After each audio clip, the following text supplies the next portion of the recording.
ঠিক আছে, ধন্যবাদ দিছোঁ বিকাশ দা আমাৰ বামুণপুখুৰীলৈ অহাৰ কাৰণে, যি আমাৰ বানপীড়িত লোকবিলাকৰ কাৰণে তেওঁ অশেষ কষ্ট কৰি আছে আৰু এই কষ্টৰ ফল আজি আমি দেখিছোঁ।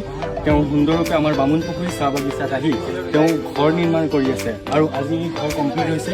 আমি দেখাব গৈ আছে এয়া ঘৰ বিকাশ দাৰ সহায়ৰ কাৰণে আৰু তেওঁৰ টীমটো আছে, গোটেই টীমটো আছে। তেওঁ গোটেই টীমটো সহায় সহযোগিতা কৰি পিনে আজি আমাক ইমান ধুনীয়াকৈ সহায় কৰি আছে, তাৰ বাবে অশেষ গোটেই বামুণপুখুৰী ৰাইজক ধন্যবাদ। আমি গোটেই টিম মিলি পেলাই আমি কৰিছোঁ।